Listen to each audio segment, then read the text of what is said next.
ఇసుక రంపుల రహదారి నిర్మాణం పేరుతో రిజర్వ్ ఫారెస్ట్ ను భారీ యంత్రాలతో ధ్వంసం చేశారని కాంగ్రెస్ పార్టీ జిల్లా నాయకుడు గురజాల గోపి ఆరోపించారు.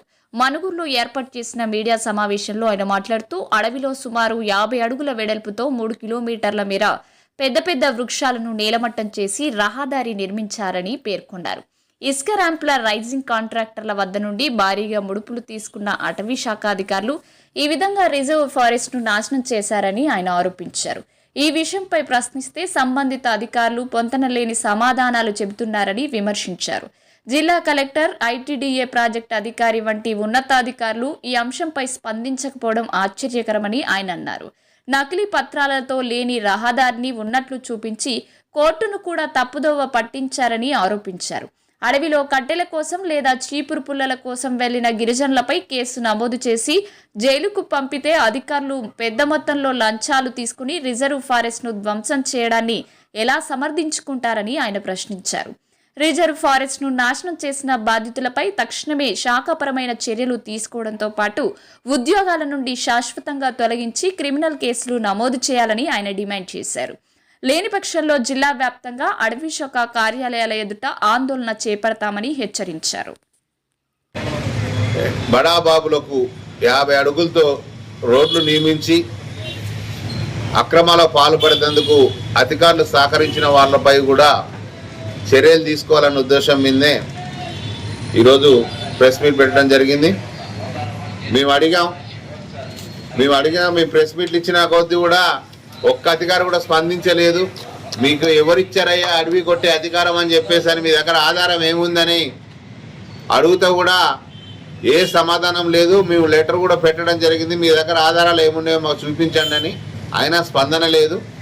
వాళ్ళు కోర్టు నుంచి ఒక ఆర్డర్ తెచ్చుకున్నారంట. గతంలో రోడ్డు ఉంది, ఆ రోడ్డుని మేము శుభ్రపరిచాం. ఆ రోడ్డు వల్ల ఫారెస్టులకు 100 రూపాయలు ఇస్తున్నాం, లారీకి 100 రూపాయలు ఇస్తున్నాం, మేము లారీ పెట్టి నడుపుకుంటున్నాం అని చెప్పేసి ఒక కోర్టు నుంచి ఒక డమ్మీ ఆర్డర్ పట్టుకొని కోర్టును కూడా మోసం చేసేంత దిగజారుతనానికి తెగబడ్డారు వీళ్ళు. కోర్టును కూడా మోసగించారు. విలేకరులకు అందరికీ తెలుసు, మనుగూరులో ఉన్న సమాజంలో ఉన్న జనానికి అందరికీ తెలుసు గతంలో రోడ్డు ఉందా లేదా అక్కడని. మరి ఎవరికి కనపడని రోడ్డు మరి ఆర్డర్ తెచ్చిన వాళ్ళకి ఎట్లా కనపడ్డదు అక్కడ ఇంత గతంలో రోడ్డు అనేది మాకు అర్థం కాదు. ఒక దొంగ రోడ్డు ఉందని చెప్పి సృష్టించి ఒక దొంగ ఆర్డర్లు తెచ్చి ప్రజాస్వామ్యాన్ని మా గవర్నమెంట్లో మోసం చేసే వాళ్ళని ఎవరిని వదిలిపెట్టమని చెప్పేసి అని సందర్భంగా చెప్తున్నాం. ఎఫ్డీఓ గారిని అడుగుతున్నాం. వైఎస్ఆర్ నగర్లో రేగులగండ్లో రోడ్డు లేక కరెంటు లేక ఇబ్బంది పడుతుంటే పర్మిషన్లు ఇయ్యాయి అంటేనేమో మాకు రూల్స్ అడ్డం వస్తే మేము రూల్స్ను వ్యతిరేకించి పనిచేయమని చెప్పిన అధికారులు మరి ఈ రూల్స్ ఎందుకు మీకు అడ్డు రాలేదు? ఇన్ని చెట్లు కొట్టే అధికారం మీకు ఎవడిచ్చాడు? అసలు మీ గ్రామ సభ ఏది, తీర్మానం ఏది? అసలు మీ చెట్లు కొట్టే ఓపెన్ టెండర్ ఏది? టెండర్లు లేకుండా ఏమి లేకుండా మీ ఇష్టారాజ్యంగా కొట్టేది మీ తాతగారు ఆస్తేమా, మీ తాతగారు జాగిరేమన్నా? ఒక్క అధికారిని కూడా వదిలిపెట్టాం. మా గవర్నమెంట్ ఇది, మా రేవంత్ రెడ్డి గవర్నమెంట్లో ఏ అధికారి అన్యాయంగా అక్రమాల్లో పాల్పడ్డా తాట తీస్తాం తప్ప ఒక్కరిని కూడా వదిలిపెట్టే సమస్య లేదు. ఈ విషయంపై ఇలా సీఎం గారి దృష్టికి కూడా వెళ్తుంది ఇష్యూ. మా రేణుకా చౌదరి మేడం గారి దృష్టికి తీసుకెళ్ళాం. ఇది సీఎం గారి దృష్టికి తీసుకెళ్ళి అవినీతికి పాల్పడ్డ అధికారులను జైలు పంపించేదాకా మేము వదిలిపెట్టే సమస్య లేదని చెప్పేసి సందర్భంగా తెలియజేస్తున్నాం. ఎందుకంటే జలపాతాలు అనడం మీ ఇష్టమే, ఉసుక ర్యాంపులో రోడ్లు తీయడం మీ ఇష్టమే, దాన్ని ఎంబడే అడిగేటలో జలపాతంగా మార్చేయడం మీ ఇష్టమే.